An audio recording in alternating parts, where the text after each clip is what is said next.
On va commencer par la première étape, c'est-à-dire la confection de la pâte brisée sucrée par sablage. D'accord? Donc vous avez tous vos ingrédients ici, hein, votre farine, beurre, l'œuf hein, qui sera clarifié pour utiliser uniquement le jaune, le sucre, le sel et votre eau ici que vous allez quantifier suivant la recette, hein, 5 à 6 centilitres, environ un pochon. On va faire une fontaine avec la farine. Au centre, donc, comme on a déjà vu précédemment hein, sur les techniques de base, on va disposer donc notre beurre ici, hein, qui est un beurre tempéré, hein, donc ramolli. Vous allez avoir besoin de votre jaune d'œuf, voilà, que vous pouvez clarifier.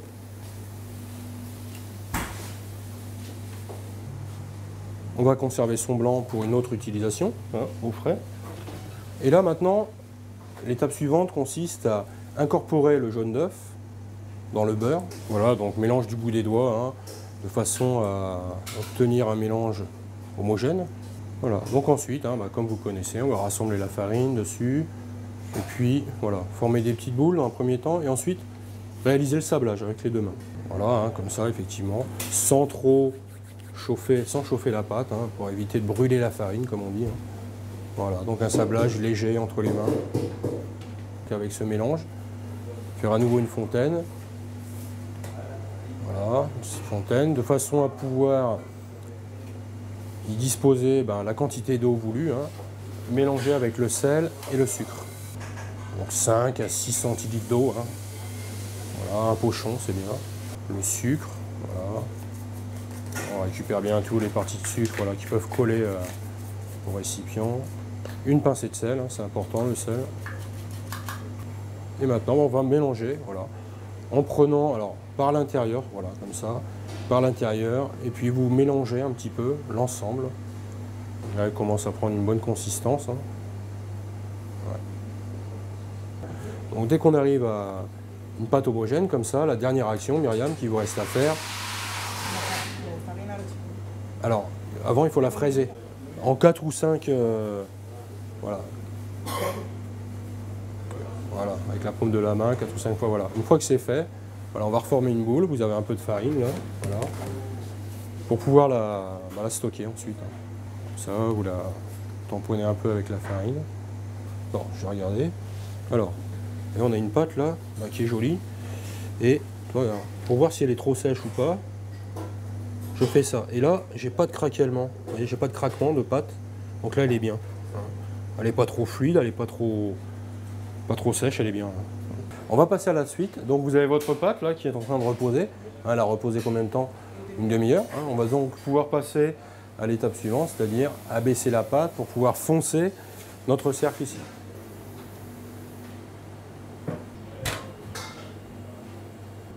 Donc là maintenant, un petit coup de pivot qui permettra, voilà, c'est ce qui va permettre d'éviter que la pâte ne gonfle à la cuisson. Voilà, pour éviter que ça colle, le graisser la tourtière, puis ensuite le cercle. Voilà, donc ensuite vous roulez votre pâte autour du rouleau, en la prenant délicatement, en évitant de la casser en fait. Hein. Voilà. Voilà, on va disposer, on va centrer la pâte par rapport au cercle. Voilà, comme ça, très très bien. Et regardez, je vais vous refaire voir.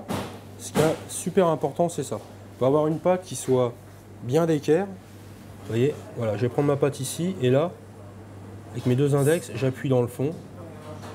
Voilà, ici comme ça. Et pour avoir un angle, voilà, un bel angle droit.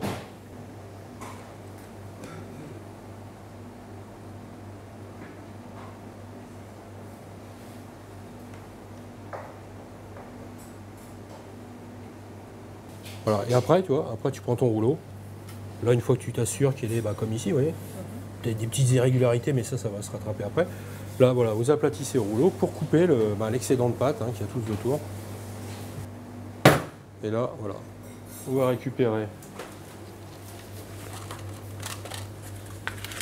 donc nos parures qu'on garde ici avec, on peut faire autre chose, une petite tartelette ou autre. Et là maintenant, former les bordures. Voilà, là vous la formez de façon à ce qu'elle soit régulière au maximum. Hein, donc là, Et après, là c'est bien. Puis vous pouvez repasser à la fin, vous voyez, refaire le tour comme ça, d'un point A à un point B, voilà, pour être sûr d'avoir bien fait le tour. Donc une fois que c'est fait, là, vous allez pouvoir pincer. Hein, donc pincer, je vous refais voir. Oui. Alors, pincer, donc la pince à tarte, passer dans la farine. Et là, avec ma main gauche, je vais tenir la bordure. Et la main droite, je vais pincer légèrement. Voilà, comme ça, avec ma pince. En la resserrant. Voilà, pour former, vous voyez, une crête ici.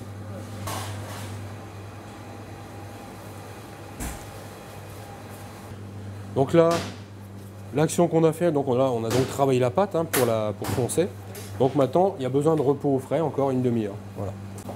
Alors, nous allons donc passer là à la réalisation du sirop, d'accord hein, donc là, on a de l'eau, du sucre, d'accord. On va faire un sirop léger, un sirop à 16, qui va nous permettre ensuite de cuire nos poires donc, dans ce sirop. Alors, première étape, donc vous mettez votre eau dans cette russe, voilà.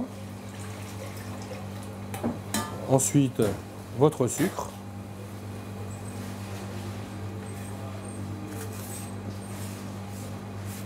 Voilà, donc le sucre qu'on incorpore dans le sirop, il va fondre tout seul, il va se dissoudre lorsqu'on va mettre à chauffer ce sirop sur le feu. Pendant ce temps, pendant que le sirop va chauffer, vous allez, de l'autre côté, éplucher vos poires. Voilà, bel épluchage bien net, il ne reste rien. Donc on les épluche toutes, déjà comme ça. Et après, ce qu'on fera, on les coupera en deux, on les évidera, on retirera le centre, les filaments, et on pourra les cuire dans notre sirop. Voilà, donc l'étape suivante, maintenant, la réalisation de la crème d'amande. Donc crème d'amande, on a ici donc, du beurre, 100 g de beurre. Même quantité de sucre, 100 g aussi. Hein, et on va crémer l'ensemble, beurre et sucre. Voilà. Donc c'est normal, hein, ça colle un peu au fouet au départ. Voilà, on détache un peu, on mélange après.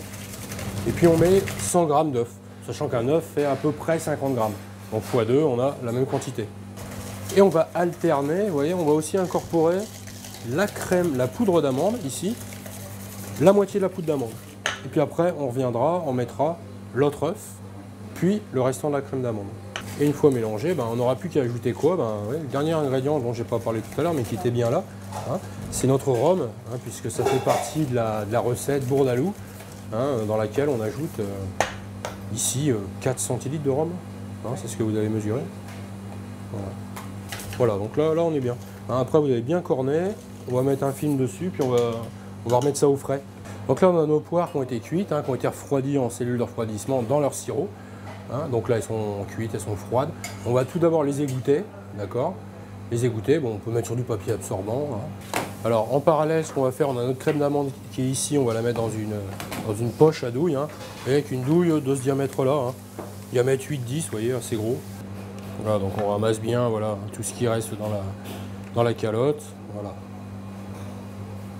Et puis ben, dans la foulée, ce qu'on va faire, on va garnir notre tarte ici. Puis le but c'est, ben, peut-être pas aller trop vite, mais autant que possible arriver au bout et avoir disposé ben, la quantité hein, que vous avez dans votre poche de façon uniforme à l'intérieur de la tarte.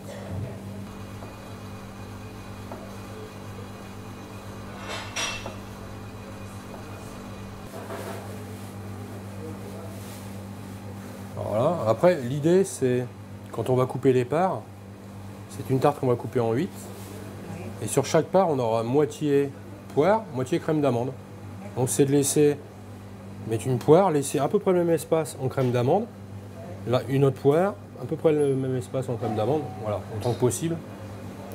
Si en plus c'est symétrique, on a tout gagné. Un petit peu d'amande effilée, vous voyez, comme ça, dessus.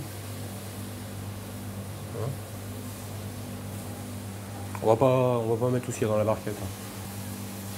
Voilà. Bon, bah, là, une belle tarte Bourdaloue, hein, prête à cuire. Donc là, on va enfourner notre tarte. Voilà, donc dans un four chaud. Hein. Là, ici. Donc on a notre tarte qui est cuite, là, pratiquement. Alors il ne reste plus, on va la sortir, il n'y a plus qu'à la décercler.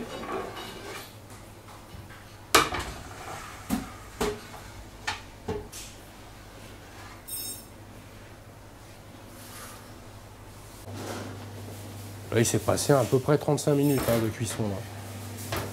Voilà. Donc là ce qu'on a besoin c'est retirer notre cercle, ici. Donc ça peut être collé de temps en temps autour. On va passer un petit coup là comme ça, vous voyez. Là a priori, il n'y a pas de souci. Là, on va retirer notre cercle. Voilà, comme ça. Mettre un petit peu de dorure autour, comme vous savez. Un petit coup de dorure. Voilà.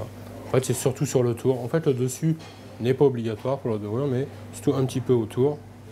Ce qui est surtout important, c'est là. Voilà, sur le tour là. Pour bien faire briller. Alors là, la dorure, vous voyez, c'est du jaune d'œuf mélangé avec 3-4 gouttes d'eau, on va dire, un petit peu d'eau. Et puis ça va aider à la coloration, ça va aider à faire dorer la pâte. Donc on la remet un petit peu au four, comme ça, pour la faire colorer autour, pour la faire, plus précisément, la faire dorer. Pendant ce temps, ce que vous pouvez faire, c'est mettre à point votre nappage, d'accord, pour l'avoir sous la main quand on aura besoin. Voilà, donc un nappage, vous voyez, au début, il est gélatineux, là, vraiment très gélatineux, donc on a besoin de le faire fondre, de façon à ce qu'il soit parfaitement liquide, sans grumeaux, parfaitement fluide. On a donc notre tarte qui est cuite, qui est dorée autour, vous voyez, puisque vous avez mis votre dorure dessus. Et là, maintenant, voilà, on va faire glisser la tarte sur la grille, délicatement. Voilà. Donc là, on a notre nappage qu'on vient de mettre à point, qu'on peut ramener pour ensuite napper la tarte.